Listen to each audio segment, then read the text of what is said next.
والعاقبۃ للمتقین والصلاة والسلام علی رسولہ الکریم اما بعد اعوذ باللہ السمیع العلیم من الشیطان الرجیم بسم اللہ الرحمن الرحیم من عمل صالحا من ذکر او انثی وهو مؤمن فلنحيينه حياة طیبہ۔ قال اللہ تبارک و تعالی فی مقام آخر ومن اعرض عن ذکری فإن له معیشة ضنکا۔ صدق اللہ العظیم وصدق رسولہ النبی الکریم۔ ان اللہ وملائکتہ یصلون علی النبی یا ایہا الذین آمنوا صلوا علیہ وسلموا تسلیما۔ اللہم صلی علی سیدنا و مولانا محمد معدن الجود والکرم وآلہ وصحبہ وبارک وسلم۔ عزیز دوستو، انسانی زندگی اثرات لیتی ہے، اچھے اثر بھی ہوتے ہیں، برے اثر بھی ہوتے ہیں۔ انسان کو موسم کا اثر بھی ہوتا ہے، انسان پر اس کے خاندان کا اثر بھی ہوتا ہے، انسان پر صحبت کا اثر بھی ہوتا ہے۔ بالکل اسی طرح انسان پر اس کی نیکی کا اثر بھی ہوتا ہے اور گناہوں کا اثر بھی ہوتا ہے۔ نیکی دل کو سکون دیتی ہے، گناہ انسان کو پریشان کر دیتے۔ نیکی اللہ کی رحمت کو متوجہ کرتی ہے۔ پھر حالت یہ ہوتی ہے کہ انسان اپنی ان پریشانیوں کا حل کہیں اور ڈھونڈتا پھرتا ہے، حالانکہ جب گناہوں کی بیماری لگے تو اس کی شفا توبہ میں ہوتی ہے، اس کا حل اللہ کے حضور معافی مانگنے میں ہوتا ہے، پہچاننے میں ہوتا ہے کہ مجھ سے کہاں غلطی ہو گئی، کس جگہ جا کے کمزوری میں نے دکھائی۔ ہر انسان اچھی، ٹھنڈی، خوبصورت، سکھ والی زندگی چاہتا ہے۔ اللہ کریم نے سورہ نحل کے اندر ارشاد فرمایا من عمل صالحا من ذکر او انثی، فرمایا جو بھی اچھے عمل کرے، چاہے مرد ہو چاہے عورت ہو، وَهُوَ مُؤْمِن، شرط یہ ہے کہ مومن ہو، فَلَنُحْيِيَنَّهُ حَيَاةً طَيِّبَةً، فرمایا ہم اسے پاکیزہ زندگی عطا فرما دیں گے، حیات طیبہ دے دیں گے اسے، پاکیزہ زندگی۔ شرط کیا ہے؟ من عاملہ صالحا، نیک عمل کرے۔ کون سے عمل کرے؟ اٹھنا بیٹھنا، کھانا پینا، چلنا سونا جاگنا محتاط ہو اس کا، وہ نیکی کرے۔ قرآن پاک کے لفظوں کے حسن پر غور فرمائیے گا، فرمایا فَلَنُحْيِيَنَّهُ حَيَاةً طَيِّبَةً، ہم ضرور اسے پاکیزہ زندگی عطا فرما دیں، صاف ستھری زندگی، معیاری زندگی، خوبصورت شب و روز، آئیڈیل زندگی جس کو لوگ کہیں گے، وہ والی زندگی اسے دیں گے۔ اور دوسرے مقام پر سورہ طٰہٰ کی آیت نمبر 124 میں فرمایا وَمَنْ أَعْرَضَ عَنْ ذِکْرِی، جو ہمارے ذکر سے منہ پھیرے گا، جو ہمارا کھا کے چہرہ کسی اور طرف کرے گا، جو چلے گا ہماری زمین پر لیکن توجہ کسی اور طرف ہوگی، آسمان کی چھت ہماری بنائی ہوئی لیکن اس کے خیالات کہیں اور ہوں گے، فَإِنَّ لَهُ مَعِیشَةً ضَنْکَا، فرمایا ہم اسے تنگ زندگانی عطا کر دیں گے، اس کی زندگی تنگ ہو جائے گی، اس کی معیشت تنگ ہو جائے گی۔ گناہ زندگی کو تنگ کر دیتے ہیں، نیکی زندگی میں آسانی پیدا کرتی ہے۔ آپ کو اگر زندگی میں سکون چاہیے ہو تو آپ کسی غریب کی خدمت کر کے دیکھیں، اللہ کتنا سکون عطا کرتا ہے۔ آپ بڑے پاورفل بھی ہیں، بڑے طاقتور بھی ہیں اور بڑے باوقار بھی ہیں، لیکن کسی کو گالی دے کے آپ کا دل کبھی ٹھنڈا نہیں ہوگا، تکلیف ہوگی، اس کے اندر آزمائش ہوگی۔ ڈاکٹر ریسرچ کرتے ہیں، ڈاکٹر وہ کہتے ہیں گناہ کرنے سے آدمی جسمانی طور پر کمزور ہوتا ہے، لیکن وہی عمل اگر وہ بطور نیکی کرتا ہے تو اللہ اس میں اسے قوت عطا فرماتا ہے، اسی عمل میں اللہ اسے قوت عطا کر دیتا ہے۔ میں صرف اشارہ دے رہا ہوں، اس بات کی تفصیل میں نہیں جانا چاہتا۔ میرے عزیز یہ یاد رکھیں کہ نیکی آپ کو سکون دے گی، نیکی آپ کو ٹھنڈا کرے گی۔ اللہ تبارک و تعالیٰ نے قوموں پہ عذاب نازل کیا، اور قرآن مجید فرقان حمید نے ان قوموں کے تذکرے بیان فرمائے. بھائی کس لیے بیان کیے؟ کہ ہم عبرت حاصل کریں، ہم یہ غور کر لیں کہ یہ کام ہم نے نہیں کرنا، اس کام سے ہم نے بچنا ہے، ہم نے غور کرنا ہے کہ یہ چیز ہمارے اندر. لوگ کہتے ہیں نہیں جی نہیں، ہم پہ یہ عذاب نہیں آئے گا، بالکل نہیں آئے گا، اس میں شک نہیں. پر اللہ نے بیان کس لیے کیا تھا؟ بیان کیا قرآن مجید معاذ اللہ کسی ایسی چیز کا بیان کرتا ہے جس کی ضرورت نہ ہو؟ قرآن پاک نے ایک ایک حرف ایسا بیان کیا جس کی مسلمان کو ضرورت تھی. قوم نوح کا ذکر فرمایا قرآن پاک نے. حضرت نوح علیہ السلام کی قوم کو حضرت نوح علیہ السلام نے 1500 سال سمجھایا ہے. 15، کچھ لوگوں نے 950 سال لکھا ہے نا، اعلیٰ حضرت نے لکھا ہے 1500 سال عمر ہوئی حضرت نوح علیہ السلام کی. اللہ تعالیٰ بندے کو جلدی سزا نہیں دیتا، بلکہ قرآن مجید میں ایک جگہ رب کریم اس طرح بھی فرماتا ہے کہ جب بندے مجھے بھول جاتے ہیں تو میں ان کے لیے نعمتوں کے دروازے کھول دیتا ہوں. بندہ سمجھتا ہے کہ میں کچھ تو ہے نا کہ میرے اندر کہ میں جدھر جاتا ہوں خیر ہی خیر ہو جاتی ہے. وہ سمجھتا ہے کہ میری عقل ہے، حالانکہ اللہ اسے ڈھیل دیتا ہے. اللہ اسے ڈھیل دیتا ہے. گناہوں کی سزا کے 3 طریقے ہیں. ایک ہے متنبع کرنا، تنبیہ کرتا ہے اللہ، بندہ متنبع ہو جاتا ہے، یہ اللہ کا بہت بڑا احسان ہوتا ہے. ایک ہوتا ہے مہلت دینا، اور ایک تیسرا ہوتا ہے اللہ خفیہ تدبیر کرتا ہے. تھوڑا سا سمجھیے گا، انسان پر کوئی آزمائش آئی، فوراً اس کی چھٹی اس نے کہا کہ وہ فلاں جگہ غلطی کی تھی تب ایسا ہوا ہے. ہوتا ہے نا کئی دفعہ، آواز آتی ہے نا اندر سے، چلیں بول دیں کچھ نہیں ہوتا آپ کو. اللہ جانتا ہے یہاں کوئی کچھ نہیں کہے گا آپ کو، اور ہماری تو ویڈیو بھی نہیں گھومتی، یعنی خبر بھی نہیں ہو کہ کس نے ہاں کر دی کس نے نہ کر دی. آپ بغیر ٹینشن کے بات چیت کریں، آج کچھ نہیں ہوتا انشاءاللہ تعالی. آتی ہے اندر سے آواز. میں آپ سے اس لیے ان چیزوں کی تصدیق کراتا ہوں کہ باقیوں کو بھی آتی ہے کہ نہیں، اس لیے تصدیق. کبھی کوئی کسی جگہ انسان پریشان ہوتا ہے تو محسوس کرتا ہے کہ وہاں مجھ سے ہوتا ہے نا جی. جس کو یہ نصیب ہو جائے بڑا خوش نصیب آدمی ہے. حضرت مولا علی فرماتے ہیں اگر تجھے دنیا میں سزا مل گئی تو بچ گیا ہے، سمجھ پھر اللہ کرم کرے گا، آخرت میں سزا نہیں دے گا. اور یہ یاد رکھ لے، وما اصابکم من مصیبت فبما کسبت ایدیکم ویعفو عن کثیر. اللہ فرماتا ہے دنیا میں تجھے جو بھی تکلیف پہنچتی ہے وہ تیرے ہاتھوں کے کرتوتوں کی وجہ سے پہنچتی.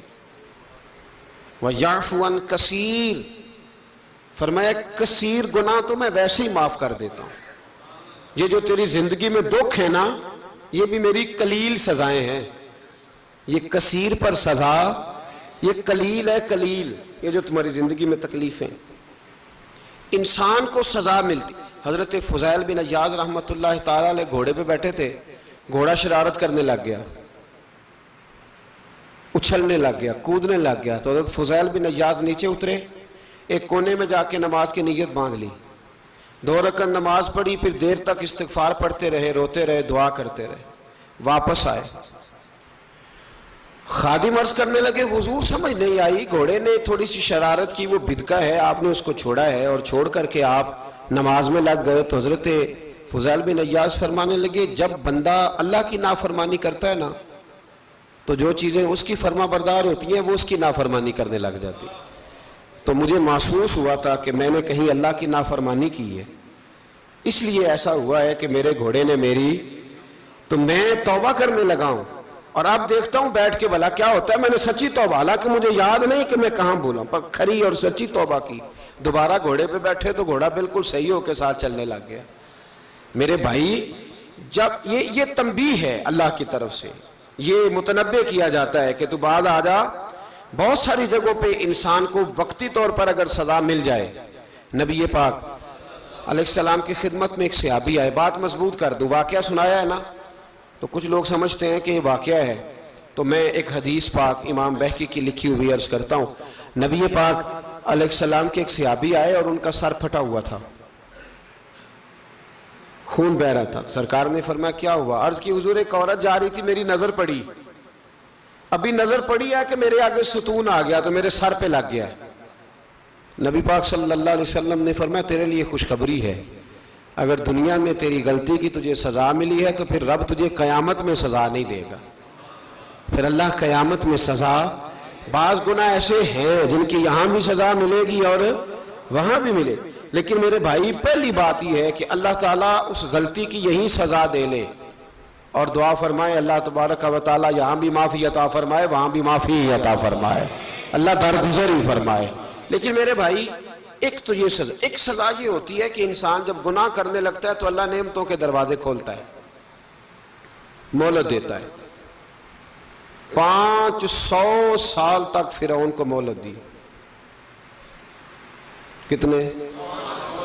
یہاں جو 5 سال حکومت کر لیتا ہے وہ کہتا ہے سب سے قابل میں ہی ہوں، مجھے مہلت جو ملی ہوئی ہے۔ 500 سال مہلت دی اللہ تعالیٰ نے، اور فرعون کی قوم پر پتہ عذاب کس طرح کے آئے تھے؟ ٹڈیاں مسلط کر دی اللہ نے۔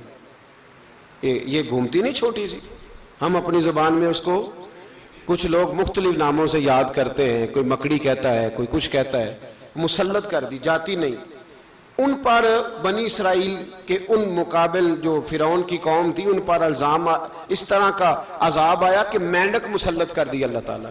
برتن کھولتے تھے اندر مینڈک نکلتا تھا، دنیا کی ہر دوائی استعمال کرتے تھے لیکن مینڈک نکل آتا تھا۔ تھوڑا سا سمجھا کریں چیزوں کو، ہمارے رنگ نہیں زیادہ گورے کہ ہم پر عذاب نہیں آتا، کوئی بہت زیادہ اللہ تعالیٰ معاف فرمائے دولت نہیں جمع کرا بیٹھے شاہی خزانے میں کہ ہم سے پوچھا نہیں جائے گا۔ یہ مہلت ہے، مہلت کو مہلت سمجھو، پھر جب پکڑ آتی ہے نا اللہ کریم کی، میں نے دیکھا ہے کروڑوں روپیہ، 6 اولادیں، ایک شخص کے بچے باہر سے آ رہے تھے، وہ بندہ بیمار تھا، مجھے کہنے لگا حضرت جی دعا کریں میں ان کے آنے سے پہلے مر جاؤں ورنہ آ کے مجھے مار دیں گے، دعا کریں۔ اتنی بے سکونی، کروڑوں روپیہ پڑا ہے تو یہ عذاب نہیں؟ کوئی ضروری ہے کہ پتھر ہی برسیں گے تو سمجھ آئے گی؟ یہ جو سگا بیٹا بوڑھے باپ کے قریب سے گزر جاتا ہے سلام نہیں لیتا تو اس کو عذاب نہیں سمجھتے؟ یہ جو امت کی بیٹیاں، امت کی بچیاں، ہماری بچیاں ایک سال کے اندر 75,000 ہزار بچی ایک ڈویژن سے بھاگ کے شادی کر رہی ہے، اور ایک صوبے سے، تو اس کو آپ اللہ کا عذاب نہیں سمجھتے؟ یہ معمولی بات ہے؟ نہیں ہمارے رنگ ہو رہے ہیں، ہم بڑے سمارٹ ہیں۔ 1500 سال مہلت دی نوح علیہ السلام کی قوم کو۔ کتنے سال؟ بول کے بتائیے، بول کے دوبارہ بولیے۔ 1500 سال۔ کوئی آدمی اپنی سمارٹنس پہ خوش نہ ہو جائے کہ 20 سال ہو گئے میں تو نافرمانی بھی کر رہا ہوں، روٹی بھی پک رہی ہے، میں تو حرام بھی کھا رہا ہوں، پھر بھی سب ٹھیک ہے۔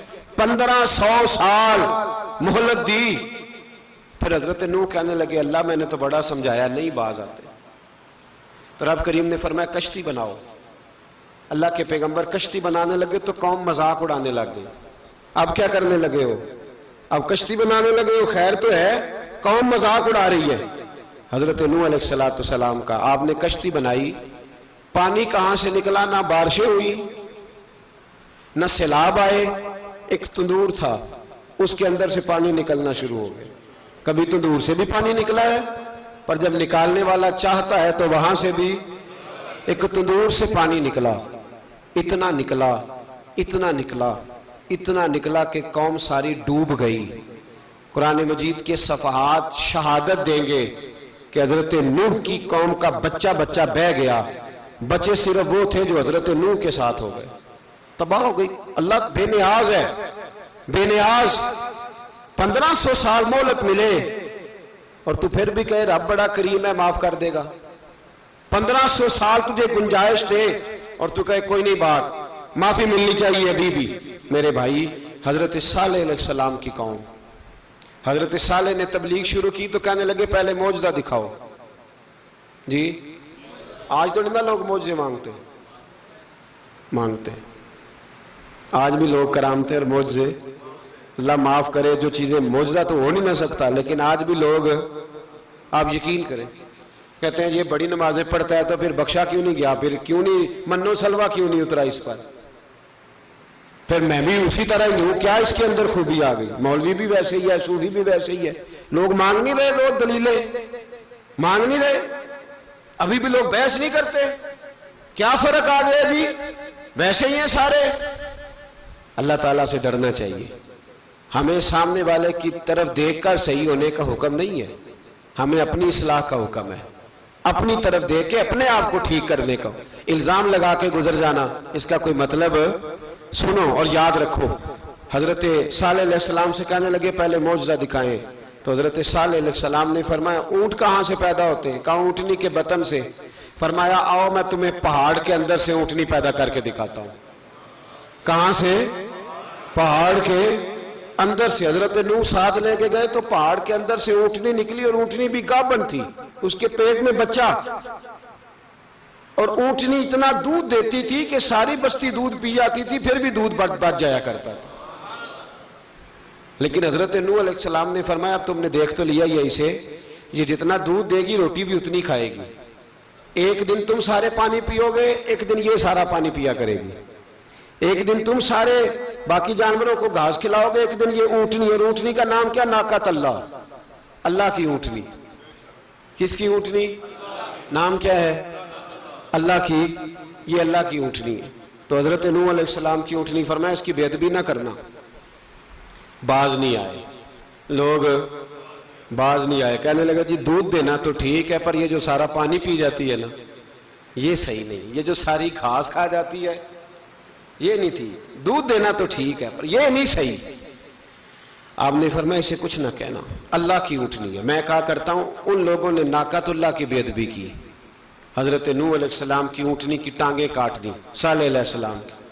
اور دیکھو اللہ بڑا بے نیاز ہے، اگر پیدا کرنا جانتا ہے تو حفاظت کرنی نہیں جانتا، لیکن رب کریم نے فرمایا نہ کرنا۔ انہوں نے ان کے پیر کاٹ دیے، کانوں پہ چھریاں لگائیں۔ اونٹنی جب مر گئی، اونٹنی اللہ تبارک و تعالیٰ کی وہ اونٹنی جب مر گئی تو حضرت صالح علیہ السلام کی قوم پر رب کریم نے زلزلہ بھیجا۔ اذا زلزلت الارض زلزالہا، جب زلزلے آئیں گے اور جب ان کا زلزلہ آنا زلزلہ آتا ہے نا، کیا کرتی ہے قوم؟ لا الہ الا اللہ، لا الہ الا اللہ، کلمے جاری ہو جاتے۔ بلکہ ایک دفعہ ایسا بھی ہوا کہ مسجدوں میں اعلان ہونے لگے زلزلہ آ رہا ہے، جو فجر کے لیے نہیں اٹھے زلزلے کے لیے وہ بھی اٹھ گئے، جن کا دعویٰ ہے نا میری سویرے آنکھ نہیں کھلتی، ان کی لگی نہیں کتنے گھنٹے، بعد میں بھی نہیں لگی، ٹی وی پہ اعلان ہوتے رہے کوئی نہیں آ رہا سو جاؤ چپ کر کے، لیکن آنکھ لگی۔ موت سے تو ڈرتا ہے، اللہ سے ڈرتا ہی نہیں، موت کا خوف ہے رب کا نہیں۔ زلزلہ آیا ساری قوم تباہ ہو گئی۔ بتاؤ اگر ناقۃ اللہ کی گستاخی ہو تو اللہ ناراض ہو جاتا ہے، اور اگر اولیاء اللہ کی ہو، اگر اولیاء اللہ کی ہو تو رب ناراض نہیں ہوتا؟ شرم نہیں آتی لوگوں کو داتا صاحب کی بے ادبی کرتے؟ شرم نہیں آتی لوگوں کو غوث اعظم کی گستاخی کرتے؟ حیا نہیں آتی جنہوں نے دین پھیلایا ان کی بے ادبی؟ میں درد سے کہتا ہوں، رو کے کہتا ہوں، اور اگر کلیجہ پھٹ سکے تو میں دکھاؤں زخم کتنے۔ ایک حج کے موقع پر ایک بابا جی، اس سال 4,80,000 روپے کا پرائیویٹ حج تھا، اور بابا جی کی کیفیت کمزور تھی، بیچارے بیمار تھے، اس کے باوجود وہ گئے۔ بوڑھے آدمی، جا کے بیٹھیے، بزرگ، اور کتنی مشکل ہے وہاں مینا، مزدلفہ، عرفات، طواف زیارت، کتنا مشکل کام ہے طواف زیارت کرنا، طواف وداع کرنا۔ کس کٹھن سے حج کیا، بڑھاپے میں پیسے بھی لگائے، اور جب وہ روضہ رسول پہ گئے صلی اللہ، اور انہوں نے جا کے نبی پاک صلی اللہ علیہ وسلم کے روضے کی طرف منہ کر کے درود شریف پڑھا تو ایک ملا نے اٹھ کے کہہ دیا تو مشرک ہے۔ تو میری روح کانپی، میں نے کہا تجھے شرم نہیں آئی، حیا نہیں آئی؟ اس کی عمر دیکھ، کس بڑھاپے میں کہاں سے چلا، کہاں آیا۔ یہ مشرک ہوتا تو کسی مندر میں جاتا، یہ مشرک ہوتا تو کسی گرجے میں جاتا، یہ مشرک نہیں، یہ مومن ہے، اور یہ وہ والا مومن ہے جس کے سینے میں دل جب دھڑکتا ہے تو خالی دھڑکتا نہیں، ساتھ وہ محمد عربی پہ درود و سلام بھی پڑھتا ہے۔ شرم نہیں آتی لوگوں کو؟ اتنی بڑی گستاخی کرتے، جو روضہ رسول پہ آیا مشرک ہے۔ میں نے تو ایک مولوی کو صاف صاف کہا تھا، میں نے کہا اگر میں مشرک ہوں تو نکالو، مشرک کا داخلہ تو یہاں ویسے ہی منع ہے۔ شرم نہیں آتی؟ اپنی زبان کا ایک پاس کرو کچھ۔ اتنا ظلم، اتنی بڑی فرقہ واریت امت میں، اتنا امت کو تقسیم کرتے ہو، تمہیں شرم نہیں آتی؟ جہاں سے اتحاد کا پیغام دینا چاہیے وہاں سے تم لوگوں کو فرقے کا پیغام دیتے ہو، ایک مقصود فرقے کی تبلیغ کرتے ہو۔ خدا رہا تو میں کہہ رہا ہوں ناقت اللہ کی بے ادبی پہ عذاب آتا ہے تو اولیاء اللہ کی بے ادبی پہ نہیں آتا. داتا صاحب ساری زندگی تبلیغ کرتے رہے, ایک آدمی نے اٹھ کے کہہ دیا جناب وہ تو شرک کا اڈا ہے, تو رب کریم ناراض نہیں ہوتا ان باتوں سے؟ ہمیں خیال کرنا چاہیے, اللہ سے ڈرنا چاہیے. ان چیزوں سے عذاب آتا ہے اور آ رہا ہے, اللہ تعالی ہمیں محفوظ فرمائے. اللہ ہمیں اس سے, قوم لوط پہ بھی عذاب آیا, ہم جنس پرستی, مرد مردوں سے بدکاری کرتے. حضرت نوح نے سمجھایا کہ یہ کام درست فطرت کے خلاف ہے, یہ کام درست نہیں. جب انسان یہ کام کرتا ہے تو زمین اور آسمان کانپتے ہیں. اب میں کیسے کھول کے بتاؤں, میرے پاس اعداد و شمار ہیں کہ پاکستان کے اندر اس کام کی کیفیت کیا ہے اور کس طرح کر کے لوگ, میں تو رونا روتا رہتا ہوں داڑھی کا. لوگ کئی دفعہ کہتے ہیں حضرت صاحب پہلے بھی آئے تھے تو داڑھی کی بات, پھر بھی آئے تو داڑھی کی بات, تو میں رونا روتا ہوں. اس لیے روتا ہوں کہ جو کلین شیو نوجوان ہوتا ہے وہ امرد کے حکم میں ہے, اس پر وہی حکم لگتا ہے جو عورت پہ لگتا ہے. اس کے ساتھ مرد کا اٹھنا بیٹھنا اسی طرح ناجائز ہے جس طرح عورت کے ساتھ. حضرت جنید بغدادی رحمت اللہ تعالیٰ علیہ کے سامنے ایک شخص نے کہا وہ کتنا خوبصورت نوجوان جا رہا ہے, تو آپ فرمانے لگے تو حافظ قرآن نہیں؟ کہا ہاں. فرمانے لگے جا اپنے حفظ کی خیر بنا. وہ شخص کہتا ہے میں نے اس بغیر داڑھی والے کلین شیو نوجوان کو بری نظر سے دیکھا, مجھے قرآن پاک ہی بھول گیا, سارا قرآن پاک بھول.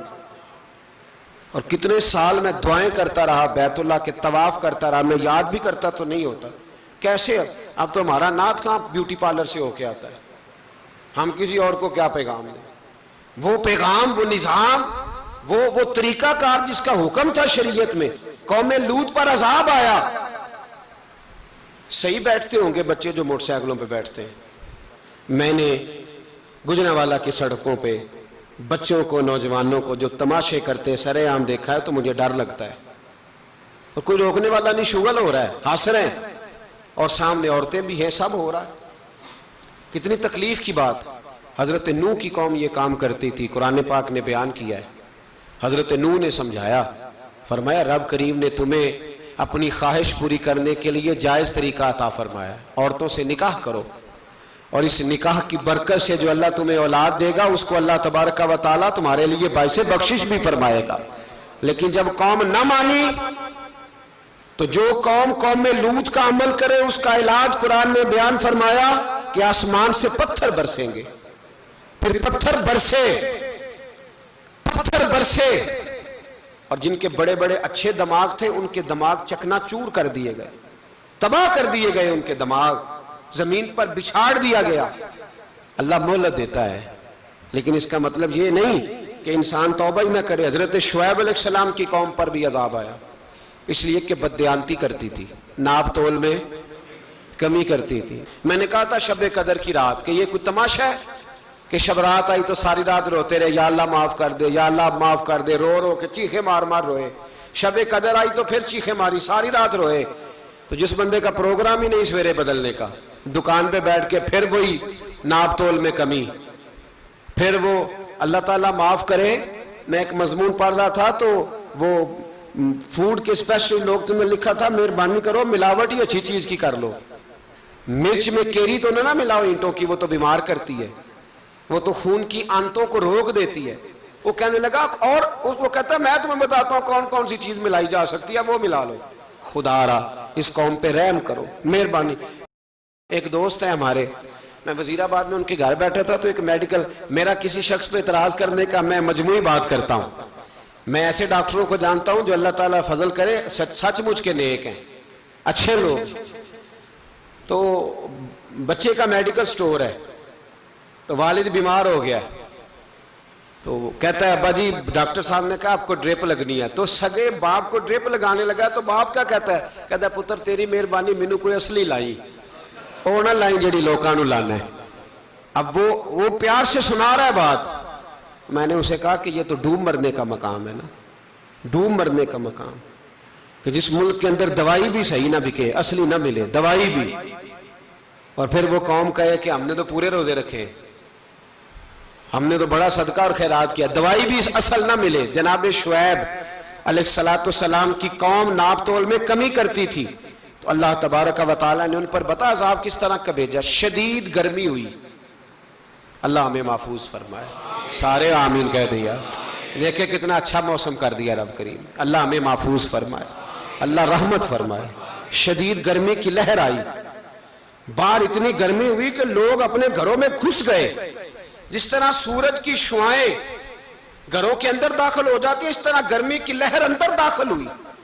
اور جس طرح کسی کو آگ لگ جائے تو وہ آدمی اچھلتا کودتا ہے نا، اس طرح یہ لوگ اچھلنے لگے اور اچھل کود کے مر گئے۔ جرم کیا تھا؟ ناپ تول میں کمی کرتے۔ حضرت داؤد کی قوم بھی تباہ ہوئی۔ جرم کیا تھا؟ ہفتے والے دن مچھلیاں نہیں پکڑنی تو یہ پکڑتے تھے۔ حکم ہے نا مسلمان کو نماز کے ٹائم کوئی اور کام نہیں کرنا، نماز پڑھنی ہے۔ میرا خیال ہے مسلمان تو فٹافٹ آ جاتے ہیں، سارے ہی پہنچ جاتے ہیں نا مسجدوں میں۔ ہلکا ہلکا بول رہے ہیں آپ، کیوں نہیں پہنچتے؟ اگر حضرت سیدنا، اور پتہ انہیں سزا کیا ملی؟ اللہ نے فرمایا اس ٹائم عبادت کرنی ہے، کام نہیں کرنا، وقت نہیں ہے کام کا۔ انہوں نے مچھلیاں پکڑی، 12,000 لوگ تھے۔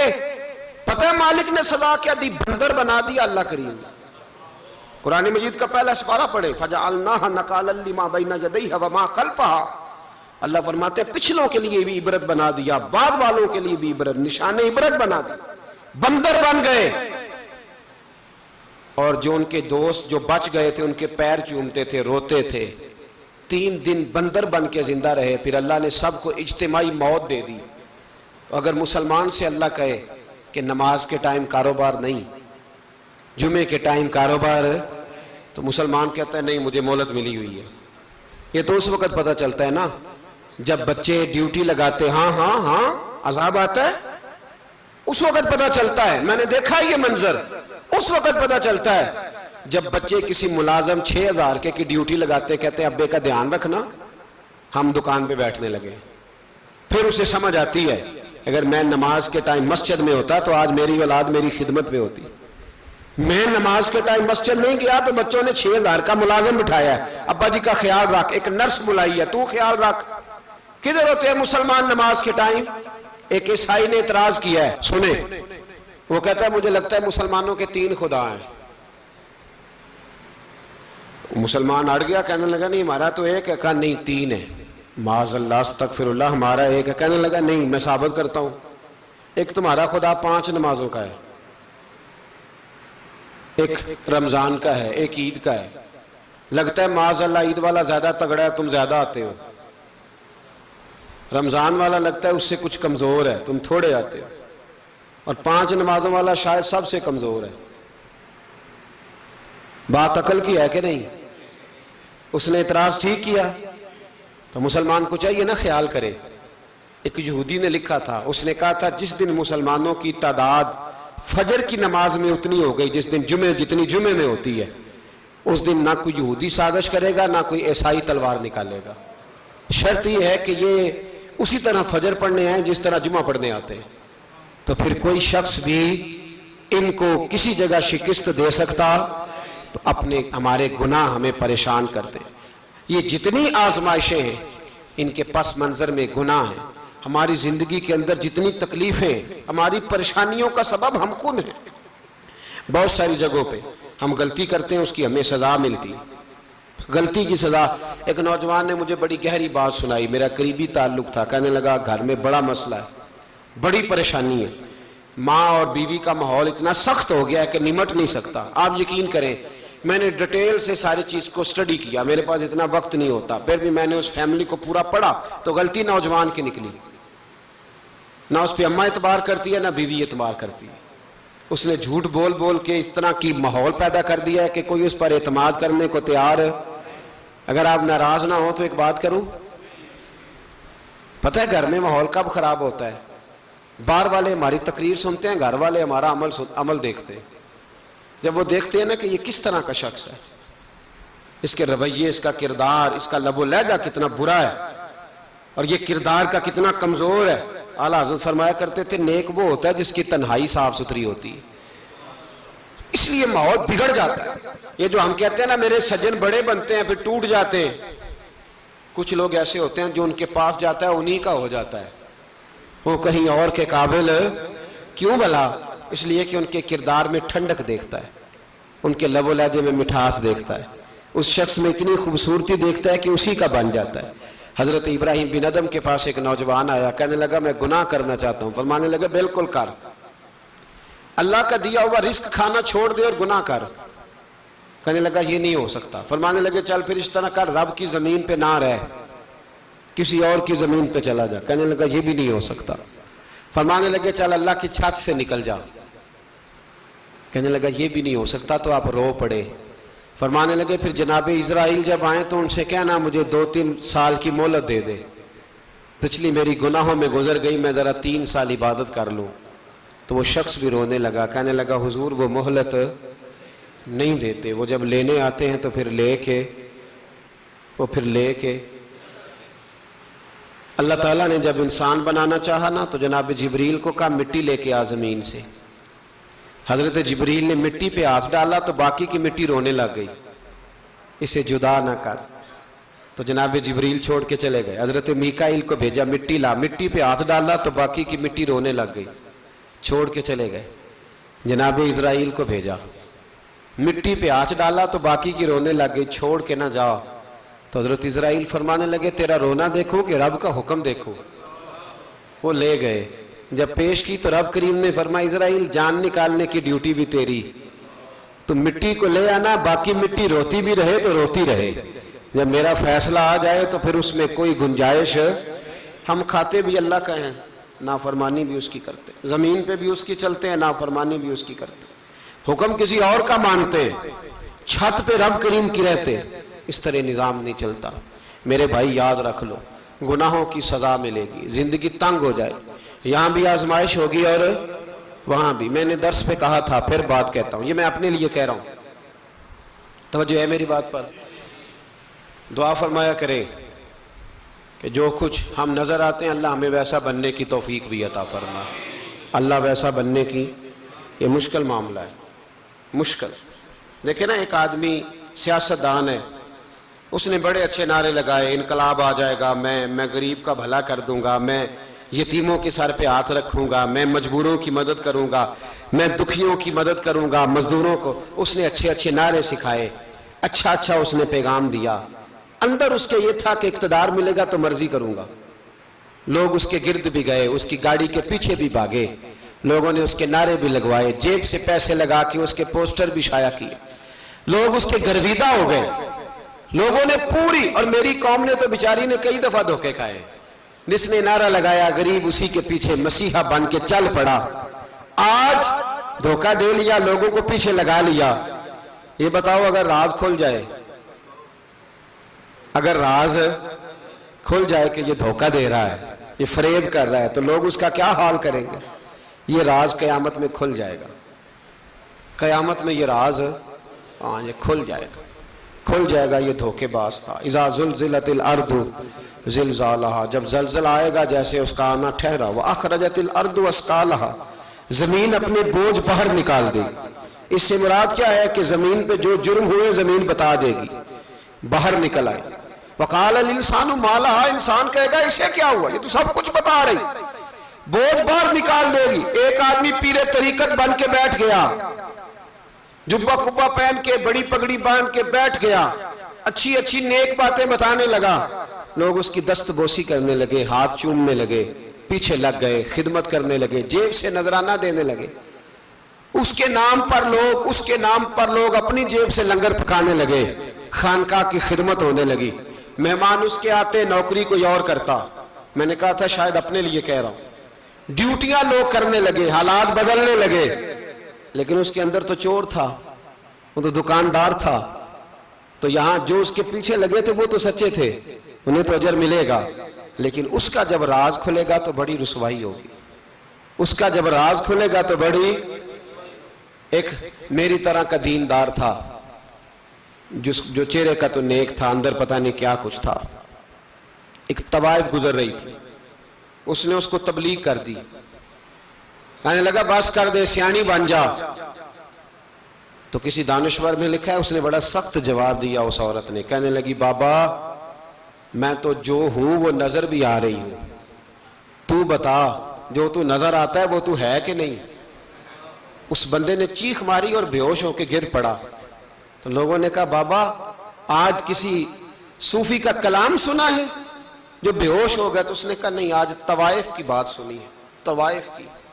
اور وہ عجیب بات کر گئی ہے، وہ کہہ گئی ہے میں تو جو ہوں میں نظر آ رہی ہوں، تو بھی تو بتانا، تو بتانا کہ تو دستار امامت پہنتا ہے.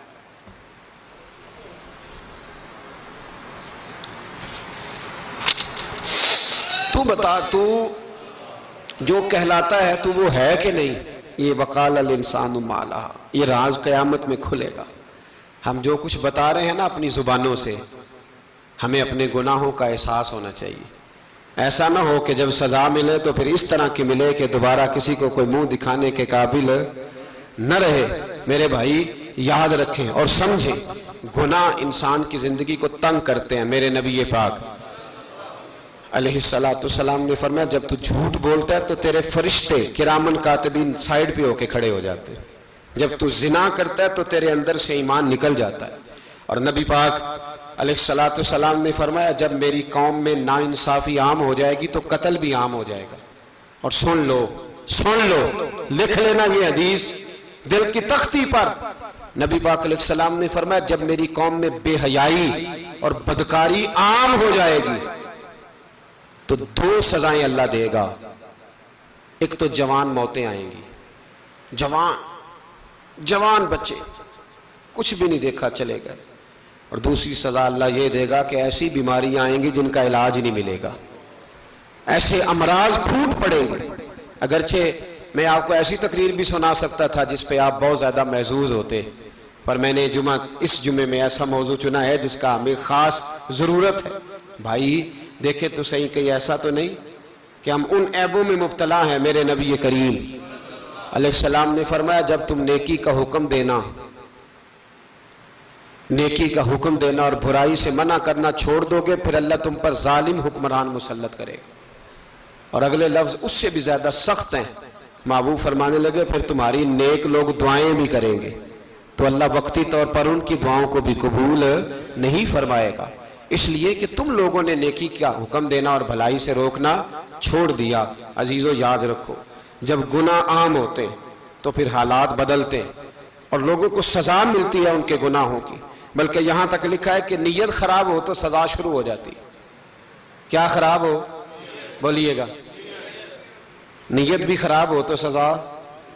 حضرت رومی کہتے ہیں کہ ایک بادشاہ کو پتہ چل گیا کہ ایک آدمی نے بڑا اچھا باغ لگایا ہے، خوبصورت باغ ہے، مالٹے کا کنوں کا باغ، بڑا پیارا. بادشاہ نے کہا ذرا جا کے دیکھتا ہوں. بادشاہ سلامت باغ دیکھنے آئے تو اب وہ مزدور آدمی تھا، عام آدمی تھا جس نے باغ لگایا، کسان تھا. اس کو کہا کہ چند کنوں توڑ کے لایا تو بڑے پیارے لگے.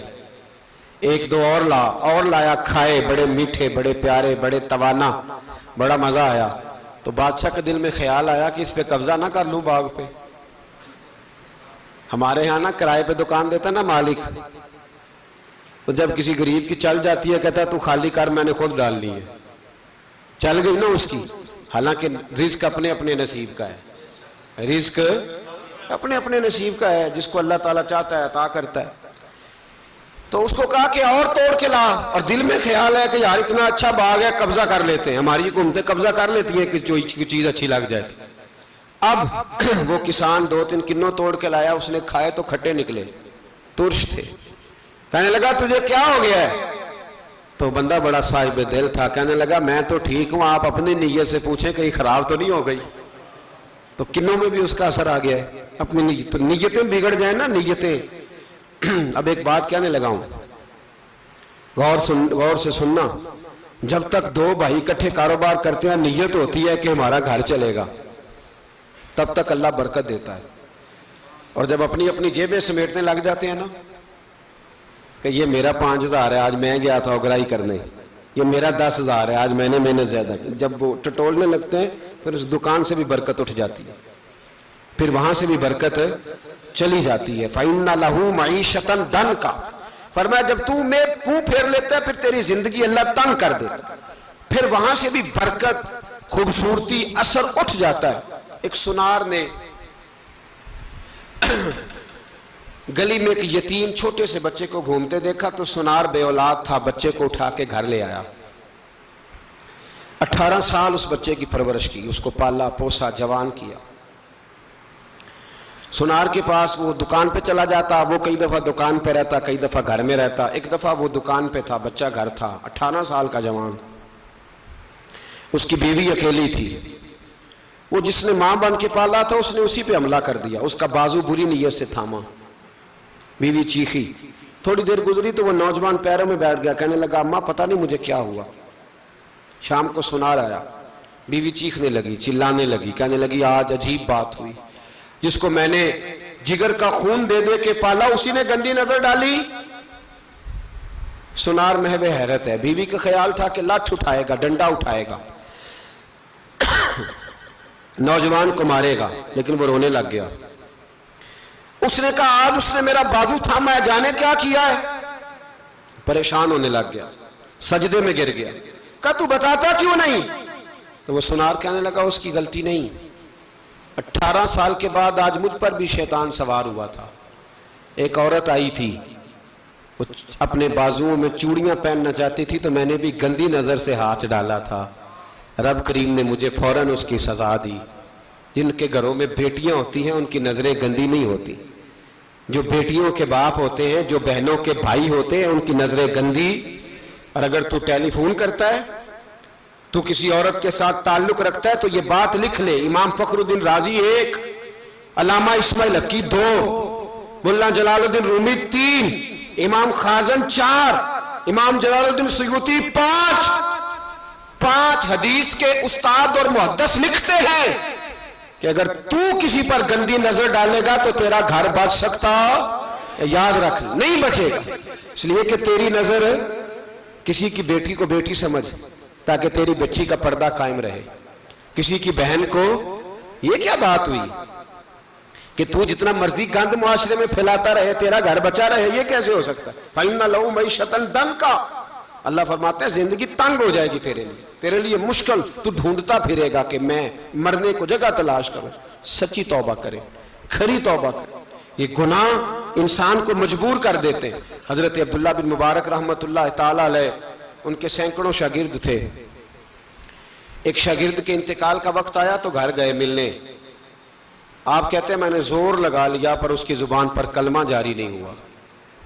میں اسے کہتا کلمہ پڑھ پر اس کی زبان پر جاری۔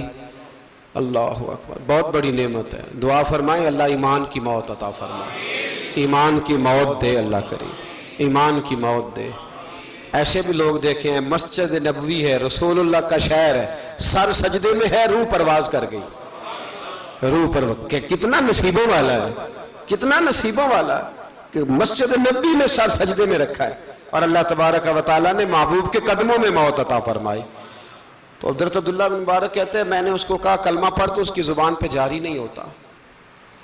میں بار بار کہتا تو وہ منت کرتا، کہتا حضور میں کوشش کرتا ہوں جاری نہیں ہوتا۔ فرماتے میں پریشان ہو کے اٹھا، ابھی میں دروازے پہ پہنچا تھا، اس نے چیخ ماری اور روح پرواز کر گئی۔ بچے رونے لگے، بیوی رونے لگی، تو میں نے اس کی بیوی سے کہا کہ یہ جرم کیا کرتا تھا، اتنا بڑا پاپی پہ کلمہ جاری نہیں ہوا۔ اس کی زوجہ کہنے لگی حضرت جی 2 گناہ تھے اس کے، ایک تو یہ شراب کا عادی تھا، روکتی تھی باز نہیں آتا تھا، اور دوسری بات یہ کہ یہ اپنی اماں کا نافرمان تھا، وہ 2 گلیاں چھوڑ کے رہتی ہے، یہ کبھی ملنے نہیں گیا تھا، اس بوڑھی کا کلیجہ اس کی طرف سے بڑی تکلیف میں تھا۔ تو حضرت عبداللہ بن مبارک کہنے لگے جا تو بھی دعا کر اور اس کی ماں کو بھی کہہ دعا کرے کہ یہاں تو یہ کلمہ نہیں اسے نصیب ہوا، اللہ کرے اللہ آخرت کی منزلیں اس کی بہتر فرما دے۔ میرے بھائی ایسے گناہ، حضرت مالک بن دینار نے توبہ کی انہوں نے، کس طرح؟ فرماتے میں نشے کا عادی تھا، کسی نے مجھے کہا کہ بطور دوائی شراب پی لو تو میں نے پی لی، نشے کا عادی تھا، شراب پیتا تھا۔ اللہ تعالیٰ نے بڑی منتوں اور کوششوں کے بعد، منتوں کے بعد ایک بیٹی عطا فرمائی، وہ بھی 2.5-3 سال کی ہوئی تو پردہ کر گئی۔ کہتے میں اس کی قبر پہ بیٹھ کے گھنٹوں روتا، شراب کا عادی تھا۔ ایک دن سویا تو خواب دیکھتا ہوں کہ میرے پیچھے ایک بڑا سانپ لگ گیا ہے، اور سانپ جب منہ کھولتا ہے تو انگارہ نکلتا ہے. میں پھر دعا کرتا ہوں اللہ ہمیں معاف فرمائے, اللہ ہم سے درگزر. میں کچھ قبرستانوں میں جاتا ہوں تو میں وہاں میں سانپ بچھو پھرتے ہوئے دیکھتا ہوں, اور ڈر آتا ہے کہ ہم یہاں آنے والے ہیں. یہ لوگ کہہ رہے ہیں کہ تمہاری تیاری ہے, کسی وقت بھی اعلان ہو جائے گا کہ چلو بھائی چلو فلاں صاحب کا جنازہ ہے, اٹھو. لوگ کہتے ہیں جلدی کرو, اور ایک کونے میں ایک شخص یہ بھی کہتا ہے کہ دیگ بھی رکھ لو, مہمان بڑے جمع ہو گئے. اور ایک کونے میں لوگ یہ بھی کہتے ہیں کہ برف ٹھنڈی لے آؤ, لوگوں نے پانی بھی پینا.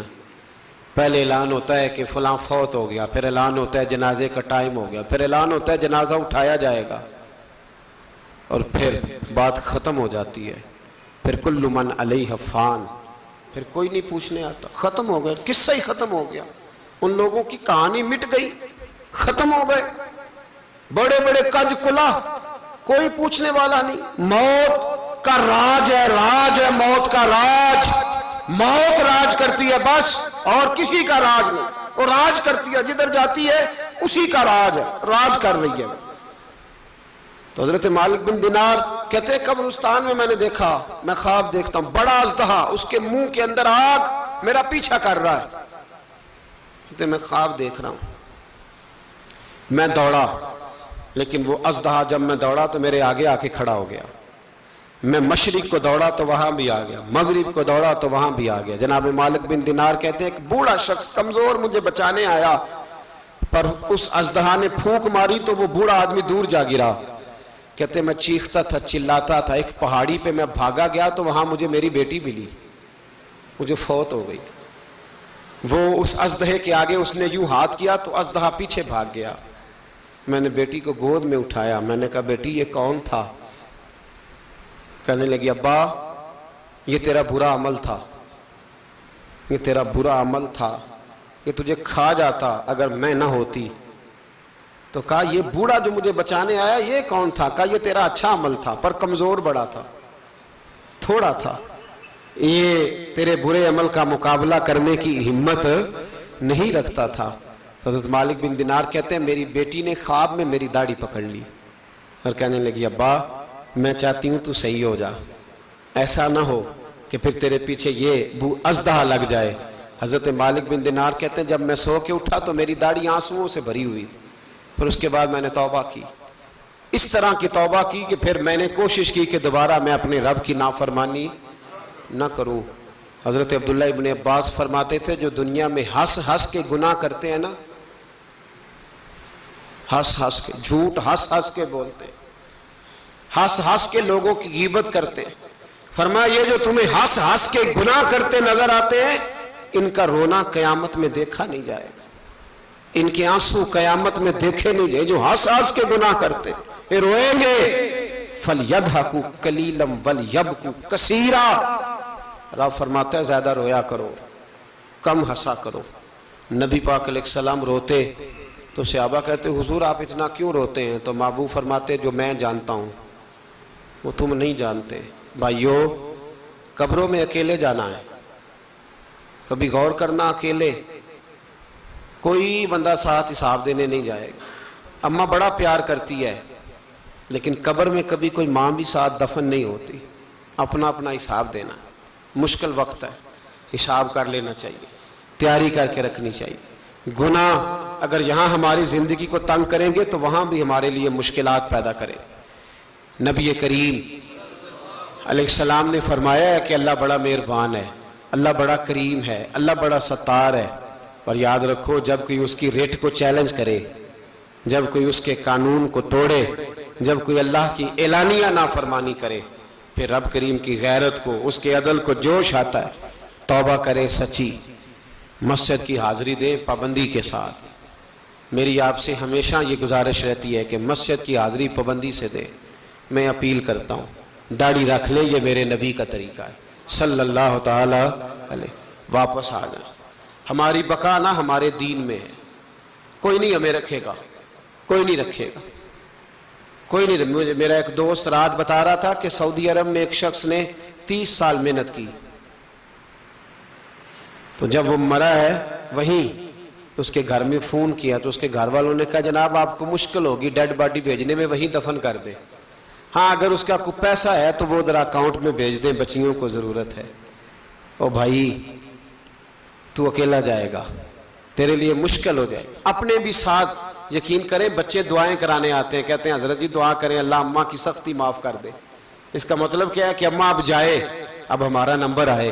بچے تو انتظار کر رہے ہیں کہ ابا جائے اور گدی پہ ہمارا نمبر آئے، تیاری ہے۔ اکیلے جانا ہے، اکیلے، سخت سا مرحلہ ہے، اکیلے سارا کچھ فیس کرنا۔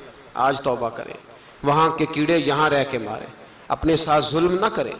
ہم اس قابل نہیں کہ وہاں جا کے مقابلہ کر سکیں۔ بچیں، اپنے آپ کو محفوظ کریں، بچائیں، حساب اپنا اپنا دینا ہے۔ کسی باپ نے اگر اپنے بچوں کو حرام کھلایا تو بچے تو نہیں کہہ رہے تھے نا کہ حرام لے کے آ، تو باپ نے حساب دینا، والد نے۔ لہٰذا مہربانی فرمائیں، اپنے اوپر رحم کھائیں، اپنے آپ کو سنواریں۔ آج جمعۃ الوداع ہے، توبہ کریں، اللہ کے نیک بندوں کی صحبت میں بیٹھا کریں، اچھی باتیں سنا کریں تاکہ دل نرم رہے۔ ان جگہوں سے بچیں جو گناہ کی طرف لے کے جاتی، ظلم سے، زیادتی سے، جبر سے بچیں۔ اپنے آپ کو اپنے رب کریم کی بارگاہ میں جھکا دیں۔ ہمارا کہیں اور گزارا نہیں، کوئی نہیں ہمیں پوچھے گا۔ اقبال رو پڑے آخری عمر میں، رو پڑے اور اللہ کی بارگاہ میں عرض کرنے لگے، نہ جہاں میں کہیں بھی امان ملی، جو امان ملی تو کہاں ملی، میرے جرم خانہ خراب، تیرے عفو بندہ نواز میں۔ پناہ صرف اللہ رسول کی بارگاہ میں، باقی کوئی پناہ دینے کو تیار نہیں ہے۔ دعا کرتا ہوں اللہ کی بارگاہ میں اللہ ہمیں سچی توبہ کی توفیق عطا فرمائے۔ آخر دعوانا ان الحمدللہ۔